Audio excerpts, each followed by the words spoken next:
Оройн өдөр үзэгчдээ MBC NEWS мэдээллийн хөтөлбөрийн мягмар аргийн дугаар эхэлж байна. Мэдээллийн товчхонд анхаарал хандуулна. Өнгөрсөн 7 хоногт цогтуугаар тээврийн хэрэгсэж одоодсон зөрчил 3 бүртгэгджээ. Хүний эрүүл мэндийн халдшгүй байдлын эсрэг гэмт хэрэгээс урьдчилан сэргийлэх сэдвт хилцүүлэг боллоо. Увс аймгийн ерөнхий боловсролын цогцлбор 2 дугаар сургууль улсын тэргүүний сургууль боллоо. Улаангон политехник коллежийн баг хэрэг зургийн уралдаанд амжилттай оролцжээ. 224 малчин шинээр хэрэгжиж эхэлсэн хуулийн дагуу тэтгэврээ тогтоогчээ. Эдгээр болон бусад мэдээллийн нэг тэрнгүйд анхаарал хандуулна. Мэдээ хэлж байна.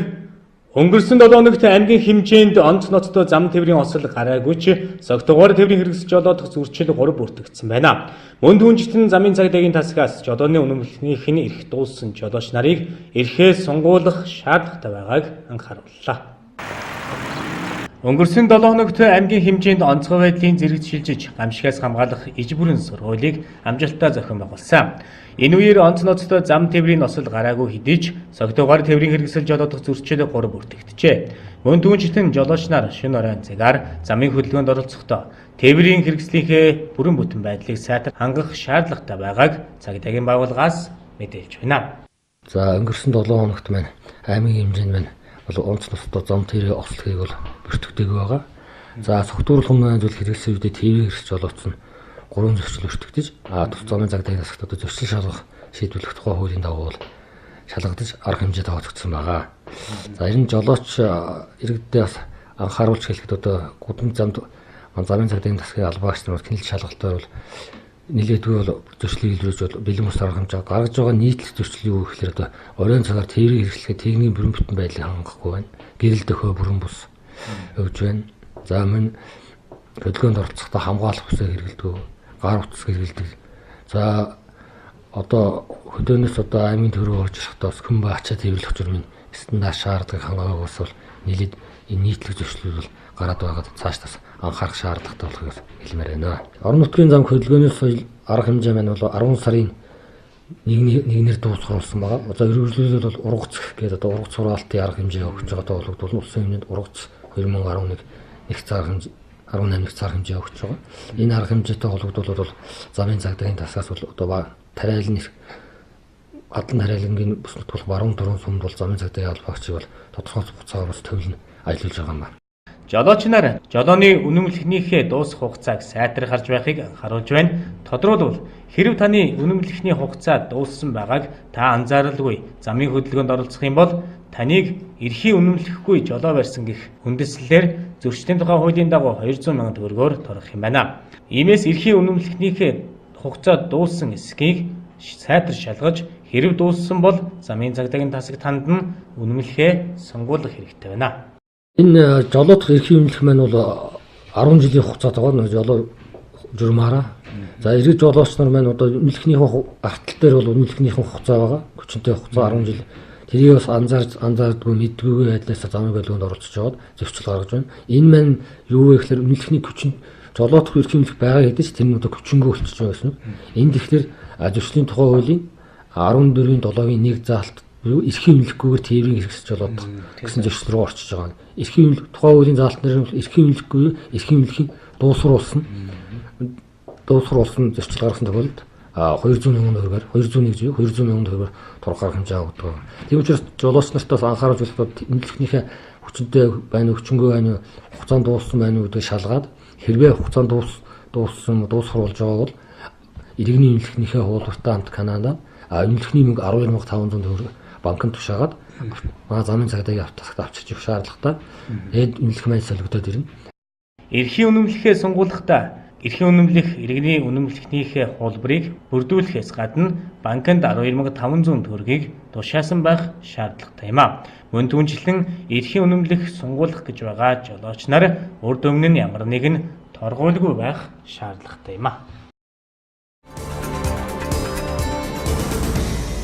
Дараагийн мэдээ. Аймгийн цагдаагийн газраас Улаангом сумын гэмт хэрэгээс урьдчилан сэргийлэх ажлыг зохицуулах салбар зөвлөлтөй хамтран хүний эрүүл мэндийн халдшгүй байдлын эсрэг гэмт хэрэгээс урьдчилан сэргийлэх сэдвт хилцүүлгийг зохион байгууллаа. Ийм төрлийн гэмт хэрэгт манай аймагт 2015 оноос хойш нийт гэмт хэргийн 40 гаруй хувийг эзэлж байна. Урьдчилан сэргийлэх сануулж янз бүрийн нөлөөллийн арга хэмжээг Улаангом сумын гэмт хэрэгээс урьдчилан сэргийлэх ажлыг зохицуулах зөвлөл аймгийн цагдаагийн газартай хамтран зохион байгуулж байгаа. Хуулийн хэрэгжилт нэгдсэн арга хэмжээний хүрээнд цагдаагийн газрын хэрэг бүртгэх тасгаас төрийн болон төрийн бус байгууллага иргэдийг оролцуулан хүний эрүүл мэндийн халдашгүй байдлын эсрэг гэмт хэрэгээс урьдчилан сэргийлэх сэдвт хилцүүлэг зохион байгууллаа. Манай аймагт 2015 оноос 2018 оны хүртэл үлдэгдсэн нийт гэмт хэргийн 40 гаруй хувийг хүний эрүүл мэндийн халдашгүй дархан байдлын эсрэг гэмт хэрэг эзэлж байна. Мөн түүнчлэн улсын хэмжээнд 2017 онд хүний эрүүл мэндийн халдашгүй байдлын эсрэг гэмт хэрэг нийт гэмт хэргийн 27.3 хувийг эзэлж байна. Энэ гэмт хэргийн 37.9 хувийг согтуугаар үлдэж байгаа нь энэ гэмт хэргийн үндсэн шалтгаан нь архиталт болохыг харуулж байна.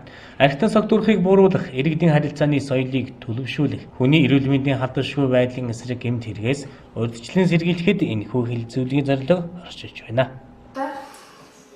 Цагдаагийн ерөнхий газрын хэрэг бүртгэх албанаас энэ оны 3 дугаар сард хүний эрүүл мэндийн халдашгүй байдлын эсрэг гэмт хэрэгээс урьдчилан сэргийлэх нь сэдвт хилцүүлгийг нийслэл Улаанбаатар хотод зохион байгуулсан. За энэ хилцүүлгийн зөвлөмжөөс бол энэ хилцүүлгийг бүх орон нутгуудад, аймагуудад хийж хэрэгжүүлж хилцүүлгээс гарах зөвлөмжийг аймаг орон нутгатаа хэрэгжүүлж мөрдөж ажиллах ажлын чиглэлийг бол орон нутгийн цагдаагийн газар хилцүүлэд ирүүлсэн. За энэ дагуу өнөөдөр Увс аймгийн цагдаагийн газраас Улаангом сумын гэмтгэрээс урьдчилан сэргийлэх ажлыг зохицуулах салбар зөвлөлтөд хамтран хүний эрүүл мэндийн халдашгүй байдлын эсрэг гэмтгэрээс урьдчилан сэргийлэх сэдвт хилцүүлгийг Ойр театрт зохион байгуулж байна. За хилцүүлэгт бол бүх төрийн байгууллагуудад Улаангом сумын иргэдийн төлөөлөгчдийн хурлаас албан бичгийг хөрвүүлсэн байгаа. За мөн дээрээс нь манай цагдаагийн газраас хэсгийн байцаагч багийн цагдаа нар маань хариуцсан нутагт дэвсгэртэй үйл ажиллагаа явуулж байгаа аж ахуй нэгж байгууллага айл өрхүүдэд урилгыг хөрвүүлсэн байгаа. За ингээд бол ер нь Улаангом сумын төрийн байгууллага ажилтан холбоогчд иргэдийн төлөөлөл хилцүүлэгт оролцож байна. Ер нь хилцүүлгээс бас ямар үр дүн хайж байна тийм ээ? Ямар үр дүнд одоо хүрэхийг одоо зорж байна? За энэ төрлийн гэмт хэрэг нь бол Монгол улсад үлдэж байгаа нийт гэмт хэргийн 29-с 30 гаруй хувийг бол жил бүр одоо эзэлж байгаа. За манай аймгийн хувьд бол сүүлийн одоо 4 жилээр 2015 оноос хойш авч үзэх юм бол нийт үлдэж байгаа хэргийн 40-оос 43 хувийг бол тогтмол эзэлж яадаг ийм хэрэг байгаа. За энэ шууд иргэдэд одоо ойлгомжтой хэлээр хэлэхэд зодтолтож цохилцсны улмаас бие биедээ гэмтэл учруулж байгаа энэ төрлийн гэмт хэрэгүүд байгаа. За энэ гэмт хэргийн гол үндсэн шалтгаан нь бол одоо согтууруулгундаа хэтрүүлэн хэрэгэлснээс үйлдэгддэг зам иргэдийн зан харьцаа, ёс суртахууны доголдолтой байдал гэх мэт одоо шалтгаан нөхцлөөс үйлдэгдэг. За хилцүүлгээс бол энэ төрлийн одоо гэмт хэргийг бууруулахад цааш давч хэрэгжүүлэх ямар ажил арга хэмжээнд байна вэ гэдгийг зөвлөмж гаргаад аймгийн хэмжээнд хэрэгжүүлэхээр төлөвлөн ажиллаж байна. Уг хилцүүлгээр Улаангом сумын нутаг дэвсгэрт хүний эрүүл мэндийн халдашгүй байдлын эсрэг гэмт хэргийн нөхцөл байдал, түүний криминологи судалгаа, гэр бүлийн хүчирхийлэл үйлдэх гэмт хэрэгээс урьдчилан сэргийлэхэд хамтарсан багийн үүрэг оролцоо, хүний эрүүл мэндийн халдашгүй байдлын эсрэг хэргийн шийдвэрлэлд цаашид анхаарах асуудал, гэр бүлийн хүчирхийлэл түүнээс урьдчилан сэргийлэх, архи согтууруулах хүндааны үйлчилгээнд тавигдах стандарт шаардлага, хүний эрүүл мэндийн халдашгүй байдлын эсрэг гэмт хэрэгтэй тэмцэхэд шүүх хэмнэлэг нь оролцоо, хүчирхийлэлд өртөгдсөн хүмүүсийн эрүүл мэндийн байдал хийсэн дүн шинжилгээ гэсэн сэдвээр илтгэлүүдийг хилцэж санал солилцсон бөгөөд хилцүүлгээс гарсан саналуудыг нэгтгэх нь зөвлөмж гаргана цаашид аймгийн нутаг дэвсгэр дээр мөрдөн ажиллахаар болжээ. Дэдгүүц бууруулсан гэсэн судалгааны дараагийн мэдээ 41 жилийн түүхтээ Увс аймгийн нотхон сургуулийн нэг ерөнхий боловсролын цогцлбор 2 дугаар сургууль улсын тэргүүний сургуулиар тодорлоо. Сургуулийн удирдлагууд 10 дугаар сарын 5-нд Улаанбаатар хотноо болсон багш нарын баярын өдрийн арга хэмжээнд оролцож салбарын сайдаас улсын тэргүүний сургуулийн цом батламжаа гардан авсан юм. Монгол улсын боловсрол соёл шинжилх ухаан спортын сайдын 2018 оны 9 дугаар сарын 26-ны өдрийн А595 дугаар тушаалыг үндэслэн Увс аймгийн ерөнхий боловсролын цогцлбор 2 дугаар сургуулийг улсын тэргүүний сургууль хэмээх хүндтэй шагналаар шагналаа. Тус сургууль нь өнгөрсөн хугацаанд цогц чадамжид суурилсан боловсролын стандартыг хэрэгжүүлэх, хүүхэд бүрд сурчих, хөгжих тэгш боломжийг бүрдүүлж, тэдний оролцоог хангах, улмаар хүүхдэд ээлтэй сургалтын орчин бүрдүүлэх замаар боловсролын үйлчлэгээний чанар хүртээмжийг нэмэгдүүлсэн зэрэг үнэлгээгээр ийхүү улсын тэргүүний сургууль хэмээх хүндтэй алдрын эзэн болсон байна. Өнөөдөр тус сургуулийн 41 жилийн дүүхэнд ажиллаж байсан үе үеийн өдөрлөг багш ажилчид, төгсөгчид, сурагчид, эцэг эхчүүдийн одоо хөтөлбөр усад үндэглээ. Маш баяртай байна. Ингээд өнөөдөр бас манай сургуулийг улсын тэргүүний сургууль болоход удирдлагаар бас хангаж ажиллаж байгаа. Улс аймгийн засгийн хамгийн газар, Улаангон сумын засгийн хамгийн газар, боловс соёл урлагийн газар хамтран ажилладаг бүх байгууллагуудаа дэлхийн багш нарын өдөр болон Монголын багш нарын баярын мэндийг хүргье. Бүгд нь одоо бас ажилд нь амьдралд нь ирүүлэх хамгийн сайн сайхан бүхнийг хүсье өрөөё. Маш баяртай байна. Сүүлдийн ард түмнээс бэлгэнд барьж өгсөн Увс аймгийн ерөнхий боловсролын 2 дугаар цогцлбор сургууль анх 1977 онд дотор байр багш нарын байрны хамт иж бүрэн зориултайгаар ашиглалтанд орж байсан юм а. 41 жилийн түүхтэй тус сургууль нь өнгөрсөн хугацаанд олон арван сурагчдыг төгсгсөн Увс аймгийн тэргүүний сургуулиудын нэг юм а. Манай сургууль бол үнэхээр одоо төгсөгчдөрөө бахархдаг. За бид бүхний одоо өнөөдөр төгсөж байгаа шавнар сурагчид үнэхээр одоо улс төрд доктор, профессор бүхэн салбарт одоо амжилттай ажиллаж байна. За тухайлх юм бол улсын хурлын 76 гишүүний 4 нь одоо манай сургуулийн төгсөж байгаа. За засгийн газрын одоо гишүүдийн 2 сайд нь одоо манай сургуулийн төгсөгчгээд үнэхээр их бахархаж байна. Ингээд бас манай сургуулийн хамт олон бол бас энэ 18 онд бас амжилттай ариунтай ажиллаа. За тухайлх юм бол Увс аймгийн одоо боловс урлагийн газар бол эзлэлийн ерөнхий шалгалтаараа улсад 2-т орсон байгаа. Дэд аваргаллаа гэсэн үг. За манай сургууль бол Увс аймагт эзлэлийн ерөнхий шалгалтаараа тэргүүллээ. За мөн анги нийтийн олимпиаданд бас аймагтаа тэргүүллээ. За улсын одоо төрөлжсөн олимпиадаас 2 хүрэл медалийг манай сургууль авч чадсан ийм сайхан амжилт гаргалаа. Ингээд нийт хамт олондоо бас баярын мэндийг хүргэж баярлалаа гэж хэлье. Улсын тэргүүний сургуулийн удирдлагууд аймгийн засаг даргын тамийн газрын дарга Бат Жаргал, аймгийн засаг даргын тамийн газрын нийгмийн бодлогын хэлтсийн дарга Амраа тэргүүтээ аймгийн удирдлагууд Ахмад дунд залуугийн багш нар, сурагчид, сургууль хүмүүжүүлэгчид, үе үеийн төгсөгчид, маршал Дэмжээгийн цэдэн балын хөшөөнд цэцэг өргөж хүндэт төлөв зорилээ.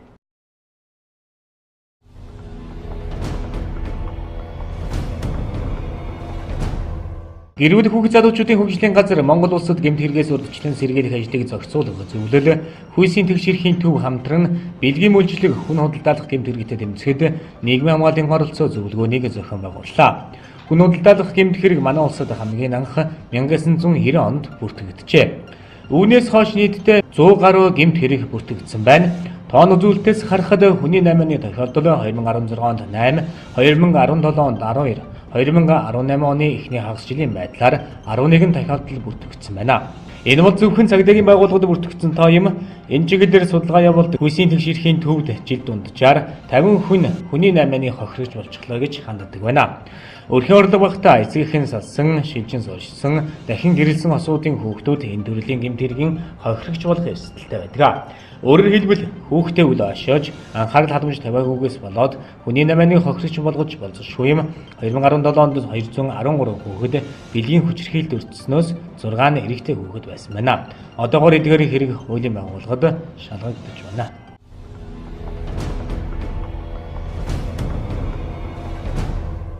Засгийн газраас 2019 оны улсын төсвийн төслийг улсын хурлд хөргөмөрсөн.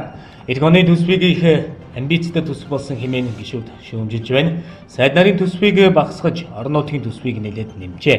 Энэ нь ерөнхий 2019 оны төсвийн төслийн сайн тал хэмээн харж байгаа юм. Тодорхойлбол орон нутгийн төсвийг нийтдээ 189 тэрбум төгрөгөөр нэмэгдүүлжээ. Өөрөөр хэлбэл орон нутгийн санхүүгийн бие даасан байдлыг хангахад чамгүй ач холбогддог гэсэн байна. Нэг аймагт дунджаар 8-аас 10 тэрбум төгрөгийн хөрөнгө оруулалт тусгасан байна. Орон нутгийн төдийгүй орон нутгийн хөгжлийн сангийн төсөв нэмэгдэхийн хэрээр ард иргэдийн амьдралд нэмэр тус болж байх учиртай юм а.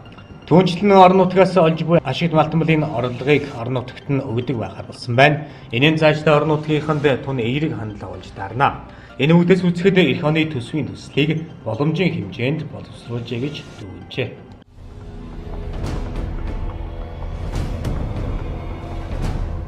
Монгол улсын засгийн газраас мал сүргийг байгалийн гинтийн болон дагуулж хөрсдөөс урьдчилан сэргийлэх хамгаалах зорилгоор нийт 783.3 мянган га газрыг улсын тусгай хэрэгцээнд авч нийт 9 аймаг дундын отрын бүс нутгийг байгуулсан байна.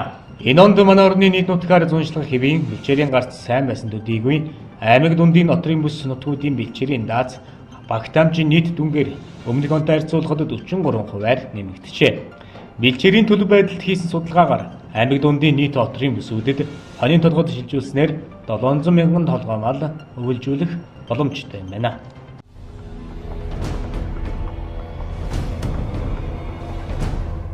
Астана хотод нэрт Монгол судлаач профессор Вазил хааны хүү доктор Нафил Казахстан улсын боловсрол шинжилгээ ухааны сайд Сагадиевийн тушаалаар шагнал хүртлээ. Шагналыг олон улсын төрөг академийн ерөнхийлөгч Дархан Кидэр Али ёслол төгөлдөр гардуулна өглөө. Олон улсын төрөг академийн ерөнхийлөгч Дархан Кидэр Али Казахстан улсын шинжилгээ ухааныг хөгжүүлэх үйлсэд онцгой хөв нэмэр оруулсан энэхүү шагналыг жинхэнэ мэрэгжлийн эрдэмтэн судлаач нарт хүртээдэг ёстой билээ. Төрөг судлаач доктор Нафил аавынхаа эрдмийн халааг өргөжлүүлж Монгол судлалыг хөгжүүлэхэд төлөвлөгөө анхааран ажилладаг гэлээ. Одоо манай академи алтай судлал, төрөг судлал, Монгол судлал гэдэг тогтмол сэтгүүл гаргана. Энэ өргөн сэдвэр цувралж судалгааны ижвэр материалуудыг хэвлэн нийтэлж эхлэв байна. Манай тал Монгол улсын шинжилгээ ухааны академийн харьяа түүх археологийн хүрээлэнтэй олон жилийн турш хамтран ажиллаж байгаа бөгөөд хоёр талын хамтарсан экспедиц нь 2016-аас 2018 онуудад Булган аймгийн Баян нагт суманд оршдог Шивэт улаан хэмээх дундад зууны нүүдэлчдийн тахилын онгонд 3 жил археологийн судалгаа явуулсан юм а. Энэ экспедицийн ажилд тэргүүлэн оролцсон археологч доктор Алтан гэрлийн инх төрийг энэ жил академийн алтан медаль шагнасан билээ. Одоо эрдэмтэн Нафилийн ингрийг милаж байна гэж цохон тэмдэглэлээ. Дашрамд дурдахад олон улсын төрөг академи 2014 оноос эхлэн Монгол улсын шинжилгээ ухааны академи түүх археологийн хүрээлэн Монголын үндэсний музей, Монгол улсын архивын газар, олон улсын Монгол судлалын холбоо зэрэг шинжилгээ ухаан, соёлын байгууллагатай олон талын салбарт үр өгөөжтэй хамтран ажиллаж байгаа юм а. Дараагийн мэдээ хөтөлбөр нийгмийн хамгааллын яам холбооны бүгд найрамдах Герман улсын олон улсын хамтын ажиллагааны нийгэмлэгээс багш нарын баярыг өгтөн мэрэгжлийн боловсрол сургалт үйлдвэрлэлийн төвүүдийн дунд зохион байгуулсан миний мэрэгжил сайхан гэрэл зургийн уралдаанд Улаангом политехник коллежийн багш нарын багийн 8 гэрэл зураг шилдэг бүтээлээр шалгарсан байна. Монголын багш нарын баярыг өгтөж мэрэгжлийн боловсрол сургалтын салбарын багш суралцагчдын гэрэл зургийн сан хөмрөгтэй болох мэрэгжлийн боловсрол сургалтын ач холбогдол үн цэнийг олон нийтэд таниулах, сурталчлах, салбарын нэр хүндийг өсгөх зорилготой миний мэрэгжил сайхан гэрэл зургийн уралдааныг улсын хэмжээнд зохион байгууллаа. Тус уралдаанд Улаангом политехник коллежийн баг амжилттай оролцоод иржээ. За мэрэгжлийн боловсролын салбарт ажиллаж байгаа нийт багш ажилчдын дунд хөдөлмөрийн яам Германы GIZ төслөөс хамтраад бас нэг гэрэл зургийн уралдаан заргалсан юм байна. За гэрэл зургийн уралдааны зорилго нь бол ерөнхийдөө мэрэгжлийн боловсролын онцлогийг харуулсан бас нэг гэрэл зургийн ийм сантай болох. За дээр нь бас энэ мэрэгжлийн боловсролын одоо энэ онцлогийг олон нийтэд бас нийт тайлбар таниулах, сурталчлах ийм зорилготой уралдаан явсан байна. Энэхүү уралдаан сарын хугацаатай үргэлжилсэн бөгөөд улсын хэмжээнд мэрэгжлийн боловсрол сургалтын чиглэлээр үйл ажиллагаа явуулдаг 48 сургуулийн нийт 128 бүтээл оролцжээ.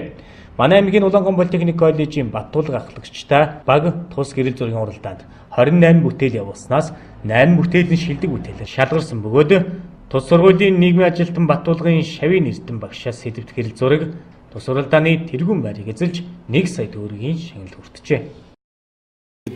Тэр бүтээлээс манай Улаангом политехник коллежийн одоос манай багийн бүтээл шалгарсан байгаа. Манай багт одоо политехник коллежийн багш Батуулт багшийн за дээр манай нэг оюутан Нандин цэцэг гэдэг оюутны ингээд би ерөөд нахлаад за нэг 28 бүтээл явуулсан.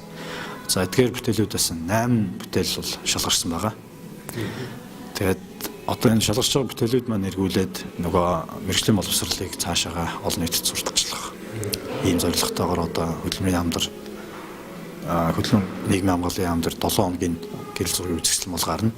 За дээр нь Blue Mon гэдэг одоо тэр гэрэл зургийн үзэсгэлэн гаргадаг тэр газар дээр бол бас 7 хоногийн хугацаатай гарах юм байна. Миний мэрэгжил сайхан уралдаанд шалгарсан бүтээлүүд нь хөдөлмөр нийгмийн хамгааллын яамны үзэсгэлэнгийн танхимд дэлгэгдэж Монголын мэрэгжлийн боловсрол сургалтын ач холбогдол үн цэнийг олон нийтэд таниулах бүтээл болон хадгалагдах юм байна.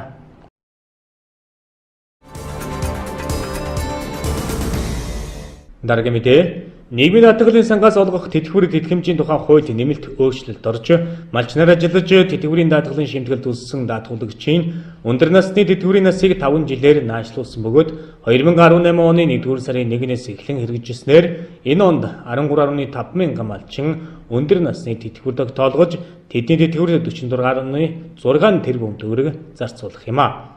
Тэгвэл манай аймагт он гарснаас хойш 224 малчин шинээр тэтгэврээ тогтоолгосон байна.